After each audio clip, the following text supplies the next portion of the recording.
Hey, good morning. Welcome to CHSR 97.9 FM here in Fredericton, your only alternative radio station. You are tuned into Instant Breakfast, of course. John Heinstein is with me. Yay! Thanks for tuning in, and thanks for being here, John. How are you, first of all? Oh, I'm wonderful. I'm excited about our playlist today. We're going to continue our exploration of instrumental music that we started last week. So this is part 2 of that series.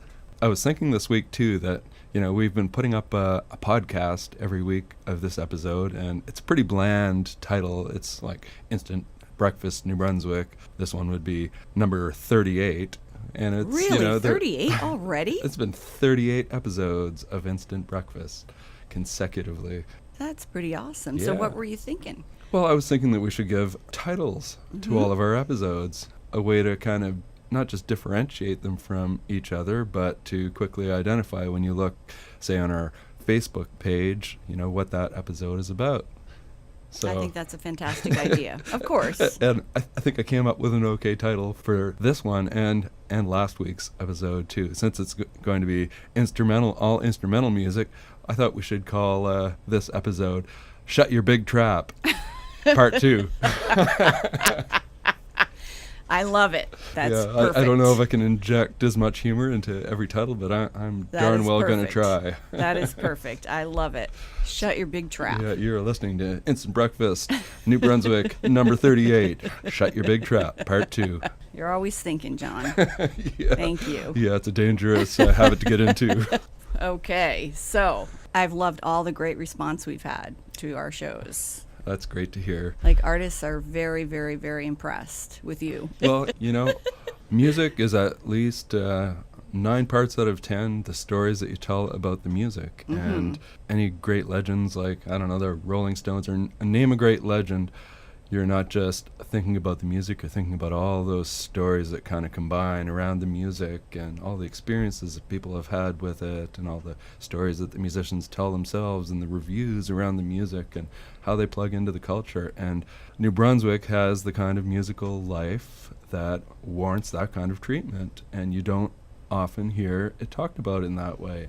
I think about people like maybe Bob Muzzerall, who's done an awful lot of that in Grid City Magazine in the East, and all of these people are elevating New Brunswick music to the level that it deserves, telling those stories and connecting people with not just the music but the musicians themselves and their experiences in the industry and the special flavor and characteristic of New Brunswick music and how that is different from all of the other music that's happening around Canada and United States and the rest of the world. Our musicians deserve that kind of treatment as much as musicians from any other place. I think that is one thing that we really strive to bring to this show. That is a very well-said statement. I agree 100%. Personally, I love finding out backgrounds and experiences and histories, and I have learned so much. I've had so much fun exploring the New Brunswick music scene, and not just listening to the music, but, you know, reading about it, hearing what people have had to say, or just picking up stray conversations about a band or a musician, and it's like, wow, that's a really interesting fact. I wonder how many people know about that. Right. And yeah, usually everyone should. Yeah, usually it's very, very few. And another thing I find that I've really, really found fascinating is how a lot of musicians have grown since I've been here, how they've just improved, and it just blows my mind. We're in the business of building mythology with this radio show. Absolutely. Oh, man. So, Shut Your Big Trap. Shut Your Big Trap, Part 2. Here we go. Yeah, that might be a little self-referential, too. I should just start taking my own advice. All right, so I'm really interested in this first group, your artists you have coming up. Oh, this is like hands down what I think is the best jazz band in the area, Les Paiens from Moncton. They've been around for, I think, 20 years at least. Got 9 albums. Have we played them before in your We show? have played them, yeah. I think Okay. the last song that we played from them was from their latest album, Carte Noire. I think it won a Music New Brunswick Award, an ECMA award. And, I mean, they are fantastic musicians. They have They're- toured Eastern Canada, Central Canada, France, Belgium, Switzerland. They've played at the Montreal Jazz Festival, and they are just tremendous musicians, really nice guys. And they don't just, when I say jazz, it's not just that old school jazz. They're not copying old styles of jazz or even copying new styles of jazz. They're really in the tradition of jazz that is experimental, improvisational. That is what jazz has always been. And so they really exemplify that in the best possible way. They often do that modal style of jazz that was pioneered by Miles Davis, where there's no standard chord progression. You've got maybe some odd chords or long lingering chords, and playing a lot of polytonal stuff in multiple keys at once, and emphasis on different rhythms and experimentation. If you play the same song 2 times, it may not be the same thing. Mm-hmm.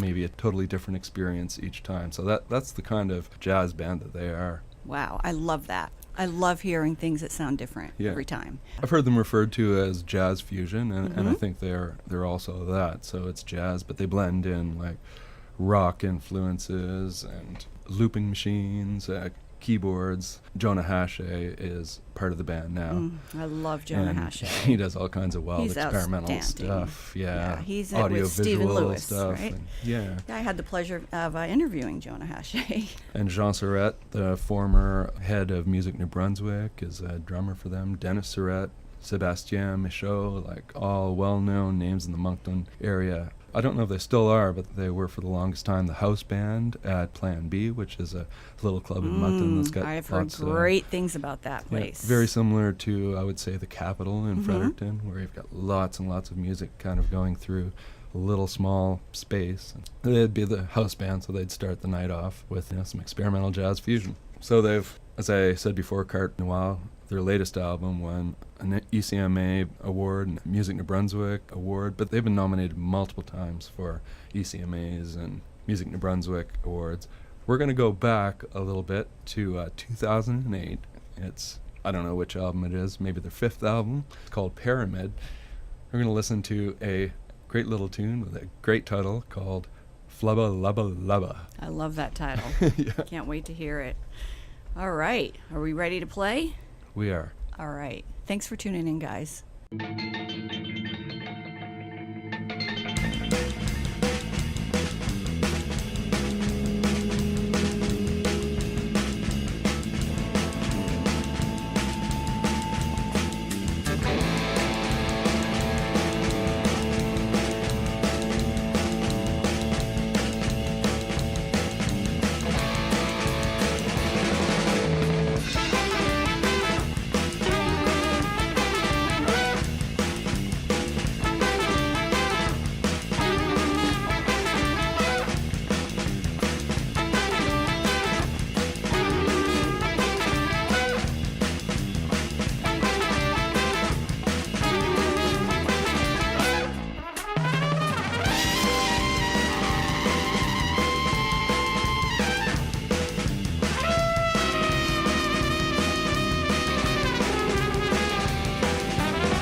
amazing. How tight and how clever was that? Oh, they're fantastic. I absolutely love that. Again, that was Les Paiens, Flubba, Lubba, Lubba. Love it.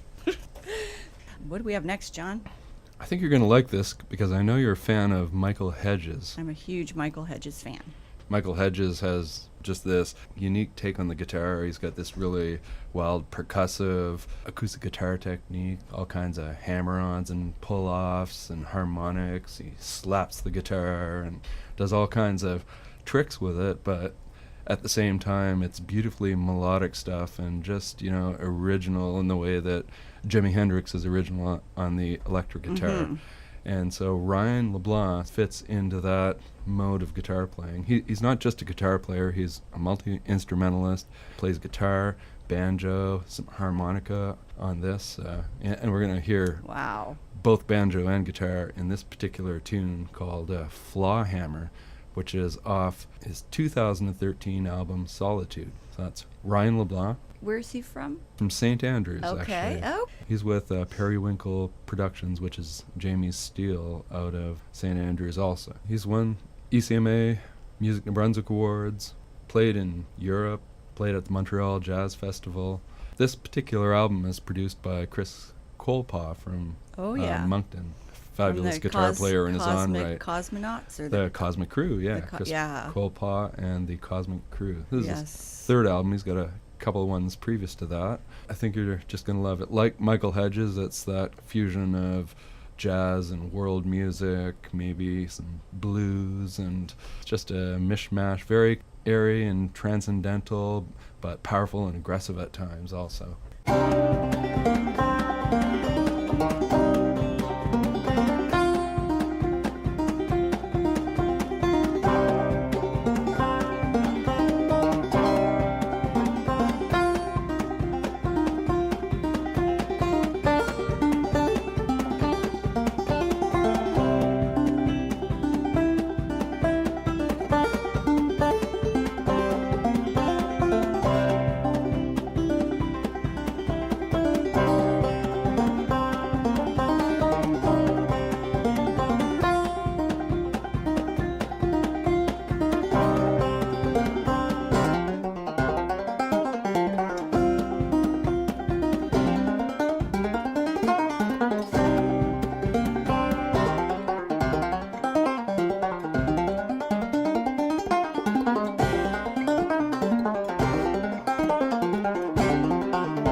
Hear that little giggle at the end of the tune? Yes, I love that. I think he even impressed himself. I wonder how old he is. Do you know? I would say he's maybe mid-30s. I could be completely wrong. Yeah, that's what I judged him as, just by his picture, which is very hard to see. But I'm always curious and wondering how these people got so far at such a young age. Maybe he's 300 years old, but music has kept him young. I'm telling you. So that was Flawhammer from Ryan LeBlanc. Beautiful. What do we have next? We have next a new release out of Fredericton, maybe last month, 2018 anyway, by a person named Good Badger, who his real name is Alex Good. He's got a Bachelor of Music degree in Opera Performance from UBC, a Master of Music Studies in Opera Performance from Griffin University in Australia, Brisbane, Australia. So yeah, he comes with some great classical credentials. He's worked as a musical director with TNB's theater school. He's done Christmas at the Playhouse, worked with the Fredericton Youth Orchestra, a voice teacher and a piano teacher, and he's written film score music. Plays with another band called Jukebox Live, which is a 9-piece band. It's described as recreating the magic of those music icons who shaped rock music. Haven't heard them, but yeah, it sounds like a Sounds fun. pretty interesting show. And I see this was mixed and mastered by Greg Harrison, who we know. Yes, absolutely. I played with Greg Harrison last weekend. Oh, nice. Yeah, and here's another piece of trivia. We had lunch with Greg after our show, and Greg is joining Jeremy Dutcher in a trio to play for their Polaris Awards show. That is super cool. Mm-hmm. Wow. When are the Polaris Awards? Are they in September? I don't know. They're coming up Yeah. soon. I know. Yeah. Well, I'm kind of rooting for Jeremy Dutcher. Me too. I think he should, hands down, win whatever prizes he's been nominated for, all of them. I agree. I Agreed. think that is not just one of the most interesting albums musically to come out, but it's so much more than that. It's it's political and anthropological and cultural, and this massive project of reclamation and bringing back his language and culture and inspiring interest in a language that is threatened. It's just Yes. incredible. So, Good Badger, back to Good Badger, just came out with this new album, really great album of electronic music called Sapiophobic, which means the fear of wisdom. And he describes his album as being synth-driven, socio-political commentary machine in an untested pill. We're going to test that. We're going to test that right now with a song called Galaxy Trio.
Very good track. Galaxy Trio. That's coming up next here. Oh, this is gonna blow your mind. Yeah.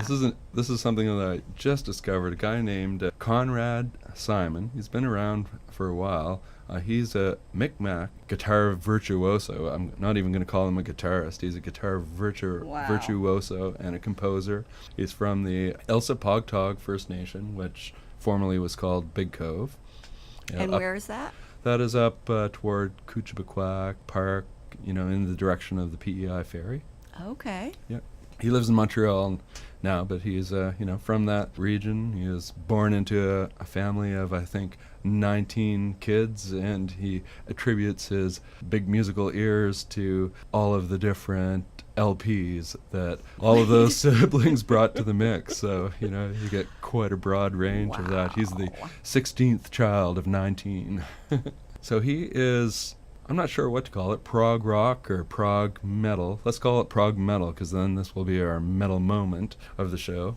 Some might refer to him as a shredder, someone who plays guitar very, very fast and very, very well. He's more of a classically influenced musician than a blues bass, so you don't really hear a lot of that blues scales in his playing. It's all very directly comes from classical music. And in fact, the song that we're going to listen to now, Overture, 1756 to 1791, I googled those dates, and that is the birth date and the date of death of Wolfgang Amadeus Mozart. So very interesting. This is what he has on the bio on his website.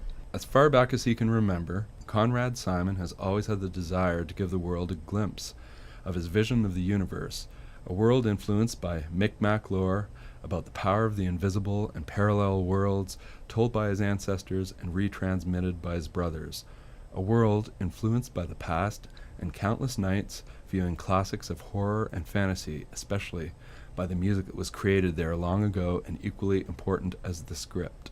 Another little blurb that I read was, it's a unique music, sometimes powerful metal, sometimes deep and grandiose classical anthems. He was featured in a guitar documentary film from a New York producer named Troy Grady called Cracking the Code, The Secrets of Shred Guitar. And I mean, he toured with Yngwie Malmsteen. Do you remember Yngwie Malmsteen from the 80s? I do not. Yngwie Malmsteen was an incredibly popular metal instrumental shredder type guitarist in the 80s. He's not really much of a name now because that music is a bit of the time, and you don't really hear that as much, except probably in Eastern Europe. But in 2009, for instance, Time magazine rated Malmsteen as among the 10 greatest guitar players of all time. Wow. His album That's huge. His album Rising Force won the Guitar Player magazine, and that was, one of the premium magazines for guitarists back in the days when magazines weren't an important part of your musical education. The Guitar Player magazine gave him the award for Best Rock Album. He was also nominated for a Grammy for Best Rock Instrumental. This is Yngwie Malmsteen. And so Conrad Simon toured with Yngwie Malmsteen. Wow. Yngwie Malmsteen he really is a virtuoso guitarist. I mean, some may not like his style, but he is that kind of guitarist. We're going to listen to a tune by Conrad Simon called Overture, and it exemplifies that really fast, extravagant, brilliant style of playing.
I kidded you not when I said guitar virtuoso. Wow. That is just tremendous playing. That is just something really, really, really nice for the ears. Thank you. He's got like 3 or 4 albums of that. He's currently got a band called the Conrad Simon Band, and they last put out an EP in 2014. I like the title of his 2006 album. It's called The Wrath of Con. That's great. Yeah. That's great. So And then, he has and a then sense his of humor too. 1996 album is called Instrumezzo. That's awesome. So what's coming up next? Since you like Michael Hedges so much, there's another guy out of Moncton who plays a similar style. His name is Shaun Ferguson. I think we've played some of his music before. Maybe Sounds familiar. a song called familiar. Quantique. He's from Caracat originally. His first album, which we're going to play a song off of, called Ascension, came out in 2011. And it's a really great album. I just love this. And like Michael Hedges, it just blends a bunch of different world music, classical, folk, and it's got this really transcendental and mystical quality. This is what he says about the title of his album. He says, the word ascension is synonymous with elevation, progression, and evolution. And, you can really believe that when you hear him play. It just, he has really spent a lot of time thinking about and crafting and playing, and every note counts in his songs. He's got a paying job for a Montreal-based company called Intermedia, and so they take some of his instrumental recordings and they match them up with documentary and television broadcasts. So he's contributed to media like that in Canada, the United Kingdom, Denmark, Australia, Spain, South Korea, United States. He's been nominated for an ECMA in world music. I just think he's a fantastic all-around musician. Wow. There's some really good video of him on YouTube also. Some of it from the Le Jacques show and some of it from some other shows at the Aberdeen Cultural Centre in Moncton. I think he's playing with a couple of guys from the Paiens in one of the clips. But Oh, wow. let's listen to a tune off of Ascension called À l'intérieur d'une nanoseconde, which is the interior of a nanosecond.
Oh, that was absolutely gorgeous.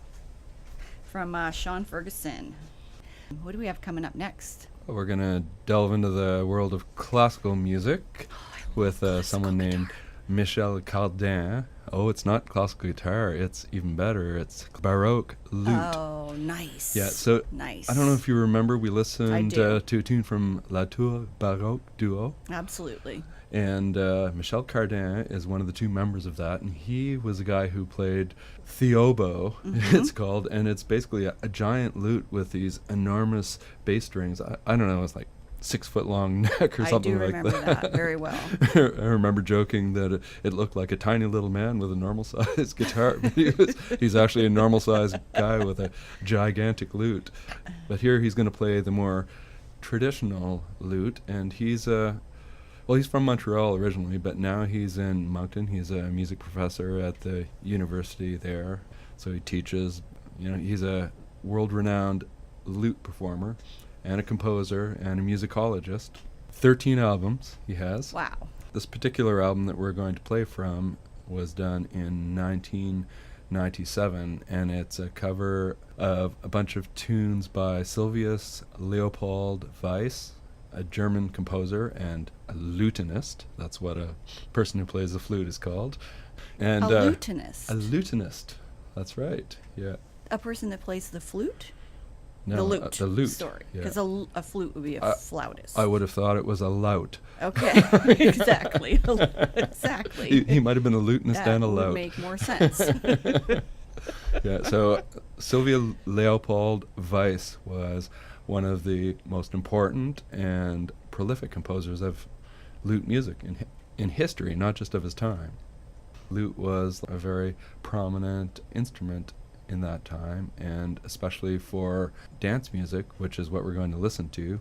Not dance music as in modern raves, but the very structured ballroom. A bourrée is what we're going to listen to, which is a type of a French dance that was very popular in the French court, and there was a very specific structure to it, all of the dance steps and the moves. And Did they switch partners, do you think? I think they did Yeah. switch partners. I think that was a key component of that dance. Weiss was one of the best known lutenists of his time, and technically accomplished too, so a lute virtuoso. Wow. Back to Michel Cardin, Classical Guitar Magazine said of him in 2005, "Let's raise our glasses to this prince of the lute of the 21st century, Michel Cardin." So, he's world-renowned. He's given concerts and conferences and master classes all over the Americas and Europe and Japan and Africa. He's a soloist with Symphony Nova Scotia. World-class musician right in our midst in Little New Brunswick. How lucky are we? We don't have a whole lot of time left, so I think we should get started with this. Okay. So we're going to listen to this cover of a Weiss tune, W-E-I-S-S, not V-I-S, V-I-C-E. It's called Bouree and Doubleré.